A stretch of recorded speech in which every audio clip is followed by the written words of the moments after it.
আল্লাহ কেন মানুষকে কষ্ট দেন, এর কারণ জানেন কি?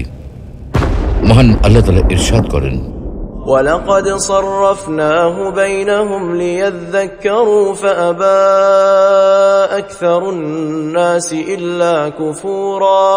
আমি তাদের মধ্যে বিভিন্নভাবে নিয়ামত বিতরণ করি যেন তারা স্মরণ করে, কিন্তু অধিকাংশ লোক অকৃতজ্ঞতা ছাড়া কিছুই করে না। আসসালামু আলাইকুম ওয়া রাহমাতুল্লাহ। প্রিয় দর্শক, আজকে আমরা খুবই জীবন ঘনিষ্ঠ একটা বিষয় নিয়ে আলোচনা করতে চাই। আমাদের জীবনে নানান দুঃখ কষ্ট, জীবন জীবিকার অনিশ্চয়তা এবং অর্থ কষ্ট নিয়ে বিস্তারিত আলোচনা করতে চাই। কেন আমাদের জীবনে এইসব দুর্যোগ ও দুঃখজনক ঘটনা ঘটে, তার প্রকৃত কারণ অনুসন্ধান করতে চাই। প্রিয় দর্শক, ইসলাম বিদ্বেষীদের একটা কমন প্রশ্ন, আল্লাহ থাকতে এত প্রাকৃতিক দুর্যোগ কেন? এত ভূমিকম্প হয় কেন? বন্যা হয় কেন? দুর্ঘটনায় এত মানুষ মারা যায় কেন? স্রষ্টা যদি থেকেই থাকেন, তবে তিনি কেন মানুষকে এত দুঃখ, কষ্ট ও বিপদ দেন? স্রষ্টা যদি থাকতেন, তবে তার সৃষ্টিকে সাহায্য করতেন, এভাবে তাকে বিপদের মধ্যে রাখতেন না। আমরাও অনেক সময় বলি, আল্লাহ কেন আমাকে এত কষ্টের জীবন দিলেন, যেখানে অন্যরা কত শান্তিতে আছে? আমার কপালে এরকম শয়তান স্বামী পড়লো কেন? আমার কপালে এরকম জল্লাদ বউ পড়লো কেন? আমি তো 5 ওয়াক্ত নামাজ পড়ি, রোজা রাখি, কোনোদিন ঘুষ খাইনি, কিন্তু তারপরেও আমার ক্যান্সার হলো কেন? সত্যি যদি আল্লাহ নামে কোনো সত্তা থেকেই থাকেন, তাহলে পৃথিবীতে এত দুঃখ কষ্ট কেন? আসলে পৃথিবীতে কোনো সমস্যা থাকার মানে এই নয় যে কোনো পরম করুণাময় সৃষ্টিকর্তা নেই, বরং এটাই প্রমাণ হয় যে আপনি আমি সৃষ্টিকর্তা সম্পর্কে নিজে নিজে কিছু একটা ধারণা করে বসে আছি, যা মোটেও সঠিক নয়। বিশ্বের 40% মানুষের ইন্টারনেট ব্যবহার করার সামর্থ্য নেই। 10 থেকে 15% মানুষ ইন্টারনেট জিনিসটা চেনেই না। আপনি ইন্টারনেট ব্যবহার করেন তো?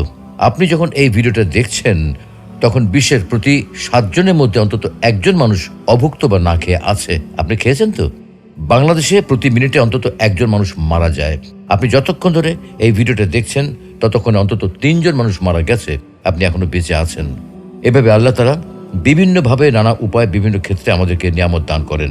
ইরশাদ হচ্ছে, وَلَقَدْ صَرَّفْنَاهُ بَيْنَهُمْ لِيَذَّكَّرُوا فَأَبَى أَكْثَرُ النَّاسِ إِلَّا كُفُورًا। আমি তাদের মধ্যে বিভিন্নভাবে নিয়ামত বিতরণ করি যেন তারা স্মরণ করে, কিন্তু অধিকাংশ লোক অকৃতজ্ঞতা প্রকাশ করা ছাড়া কিছুই করে না। আমরা যদি আল্লাহর নিয়ামত গুনতে থাকি, তাহলে কখনো তা গুনে শেষ করতে পারবো না। কিন্তু অধিকাংশ সময় আমরা এত বিপুল নিয়ামত পাওয়ার পরেও শুকরিয়া আদায় না করে উল্টো অকৃতজ্ঞতা প্রকাশ করি। বরং মহান আল্লাহ রাব্বুল আলামিন মানুষকে সবচেয়ে বেশি ভালোবেসে তার নিয়ামতের ভান্ডার মানুষের জন্য উন্মুক্ত করে দিয়েছেন। যেমন তিনি বলেন, أَلَمْ تَرَوْا أَنَّ اللَّهَ سَخَّرَ لَكُم مَّا فِي السَّمَاوَاتِ وَمَا فِي الْأَرْضِ وَأَسْبَغَ عَلَيْكُمْ نِعَمَهُ ظَاهِرَةً وَبَاطِنَةً। তোমরা কি দেখো না, আল্লাহ নভমণ্ডল ও ভূমণ্ডলে যা কিছু আছে সবই তোমাদের কাজে নিয়োজিত করে দিয়েছেন এবং তোমাদের প্রতি তার প্রকাশ্য ও অপ্রকাশ্য নিয়ামত সমূহ পরিপূর্ণ করে দিয়েছেন। তাহলে প্রশ্ন আসে যে, মহান আল্লাহ রাব্বুল আলামিন যদি মানব জাতিকে এত নিয়ামতি দিয়ে থাকেন, এত অনুগ্রহই করে থাকেন, তাহলে তিনি কেন মানুষকে বিপদ আপদে ফেলেন? মানুষকে কেন তিনি কষ্ট দেন? আর মানুষকে কষ্ট দিয়ে তার লাভটা কি? তাই আল্লাহ তাআলা নিজেই এই প্রশ্নের উত্তর দিয়েছেন। মানুষকে তিনি কেন কষ্ট দেন? এত অসীম রহমতের অধিকারী হওয়া সত্ত্বেও কেন তিনি মানুষকে বিপদ আপদ দেন? তার উত্তরে পবিত্র কোরআনুল কারিমে স্বয়ং আল্লাহ রাব্বুল আলামিন নিজেই বলেছেন, وَلَنَبْلُوَنَّكُمْ بِشَيْءٍ مِّنَ الْخَوْفِ وَالْجُوعِ وَنَقْصٍ مِّنَ الْأَمْوَالِ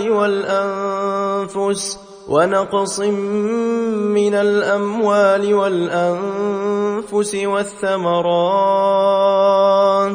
وَبَشِّرِ الصَّابِرِينَ।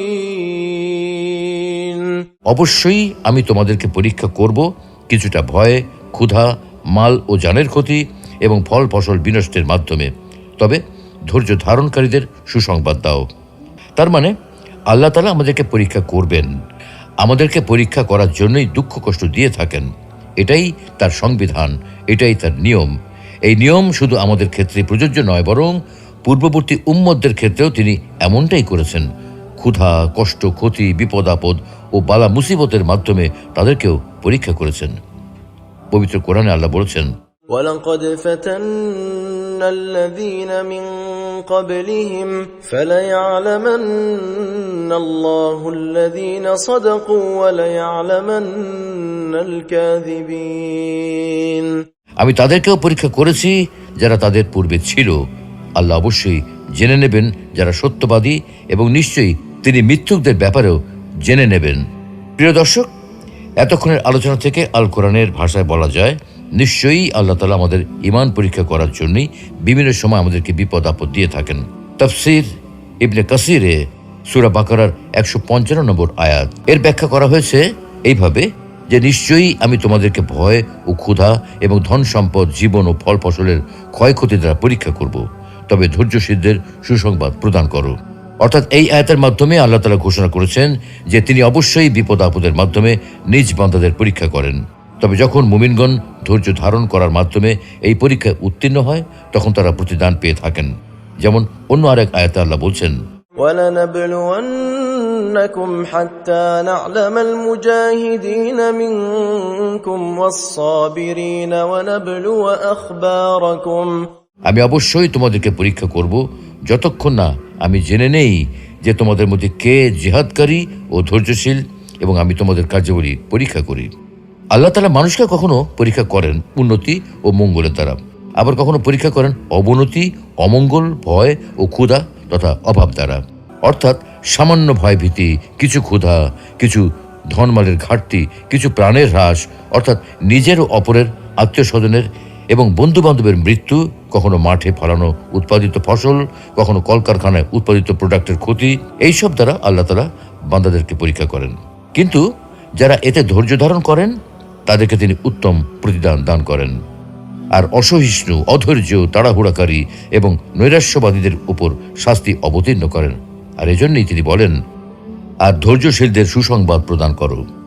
কোন কোন মুফাসসির বলেন, এই আয়াতে ভয় দ্বারা মহান আল্লাহর ভয় এবং ক্ষুধা দ্বারা সাওম উদ্দেশ্য, আর কিছু ধন সম্পদের ঘাটতি দ্বারা যাকাত উদ্দেশ্য, কিছু প্রাণের হ্রাস দ্বারা রোগ ও দুর্ঘটনায় মৃত্যু উদ্দেশ্য, এবং ফল ফসলের ক্ষয়ক্ষতি দ্বারা সন্তান সন্ততির ক্ষতির উদ্দেশ্য। এইসব উক্তির বিষয়ে আমাদের হয়তো আরও গবেষণা করা প্রয়োজন। কিন্তু একটা বিষয় খুবই পরিষ্কার, পরীক্ষা করা ব্যতীত এবং পরীক্ষা পাশ হওয়া ব্যতীত আল্লাহ তাআলা সাধারণত কাউকে কোনো পুরস্কার দান করেন না। বিপদ আপদে আল্লাহর উপর নির্ভরশীলতার উপকারিতা। সুপ্রিয় দর্শক, উপরের আয়াতের ব্যাখ্যা বিশ্লেষণে আমরা দেখেছি যে আল্লাহ তাআলা ধৈর্যশীলদের পুরস্কার দান করেন। এখন কথা হলো, ধৈর্যশীল কারা? ধৈর্যশীলদের পরিচয় বর্ণনা করে আল্লাহ নিজেই ঘোষণা দিচ্ছেন যে এই সব লোক তারাই যারা সংকট, সংকীর্ণতা ও বিপদ আপদের সময় ইন্না লিল্লাহ পড়ে এবং একথার দ্বারা নিজেদের মনকে সান্ত্বনা দেয় যে সেটা করার অধিকার আল্লাহর আছে। তখন বান্দার এই উক্তি ও মনোভাবের কারণে তার উপর আল্লাহর রহমত, দয়া ও অনুগ্রহ অবতীর্ণ হয়। সে শাস্তি হতে মুক্তি লাভ করে এবং সুপথ প্রাপ্ত হয়। আমিরুল মুমিনিন ওমর ইবনে খাত্তাব রাদিয়াল্লাহু তাআলা আনহু বলেন, সম্মান অর্জনের জন্য দুটি জিনিসের প্রয়োজন, একটি হলো সালাত আর একটি হলো রহমত। কিন্তু এই দুটির একটি মধ্যবর্তী জিনিস রয়েছে, আর সেটা হলো হিদায়াত। এগুলি ধৈর্যশীলরা লাভ করে থাকেন। হাদিসের বিখ্যাত গ্রন্থ মুসনাদ আহমদে রয়েছে, উম্মু সালামা রাদিয়াল্লাহু তাআলা আনহা বলেন, একবার আমার স্বামী আবু সালামা রাদিয়াল্লাহু তাআলা আনহু রাসূলুল্লাহ সাল্লাল্লাহু আলাইহি ওয়াসাল্লামের কাছ থেকে ফিরে আমার নিকট আসেন এবং অত্যন্ত খুশি মনে বলেন, আজ আমি এমন একটা হাদিস শুনেছি যা শুনে আমি খুবই খুশি হয়েছি। যখন কোনো মুসলিমের উপর কোনো কষ্ট ও বিপদ পৌঁছে এবং সে ইন্না লিল্লাহ পড়ে ও এই দোয়া পাঠ করে, তখন আল্লাহ তাকে অবশ্যই বিনিময় ও প্রতিদান দিয়ে থাকেন। اللهم آجرني في مصيبتي واخلف لي خيرا منها। হে আল্লাহ, আমাকে মুসিবতের সময় ধৈর্য ধরার শক্তি দান করুন এবং এর পরিবর্তে উত্তম প্রতিদান দান করুন। উম্মু সালামা রাদিয়াল্লাহু তাআলা আনহা বলেন, আমি এই দোয়াটি মুখস্থ করে নেই। অতঃপর আবু সালামা রাদিয়াল্লাহু তাআলা আনহার ইন্তেকাল হলে আমি পাঠ করি, ইন্না লিল্লাহি ওয়া ইন্না ইলাইহি রাজিউন, এবং এই দোয়াটি পড়ে নেই। কিন্তু আমার ধারণা হয় আবু সালামা রাদিয়াল্লাহু তাআলা আনহার চেয়ে ভালো স্বামী আমি আর কাকে পাবো। কিন্তু বাস্তবতা হচ্ছে, আমার ইদ্দত শেষ হওয়ার পর রাসূলুল্লাহ সাল্লাল্লাহু আলাইহি ওয়াসাল্লাম আমাকে বিয়ে করার ইচ্ছা প্রকাশ করেন। প্রস্তাব পেয়ে আমি বললাম, এটা তো আমার জন্য বড়ই সৌভাগ্যের ব্যাপার, কিন্তু আমার কিছু সমস্যা আছে। প্রথমত, আমি একজন অভিমানী নারী, না জানি এর কারণে কখন আমি আপনার অপছন্দের কোনো কাজ করে ফেলি, না জানি এ কারণে আল্লাহর নিকট আমার শাস্তি হয় নাকি। দ্বিতীয়ত, আমি একজন বয়স্কা নারী। তৃতীয়ত, আমার প্রাক্তন স্বামীর ঘরে ছেলে মেয়ে রয়েছে। তখন রাসূলুল্লাহ সাল্লাল্লাহু আলাইহি ওয়াসাল্লাম বলেন, দেখো, মহান আল্লাহ তোমার অভিমান দূর করে দেবেন, আর আমার বয়সও তো কম নয়, এবং তোমার ছেলে মেয়েও যেন আমারই ছেলে মেয়ে। আমি এই কথা শুনে বললাম, হে মহান আল্লাহ রাসূল, তাহলে আমার কোনো আপত্তি নেই।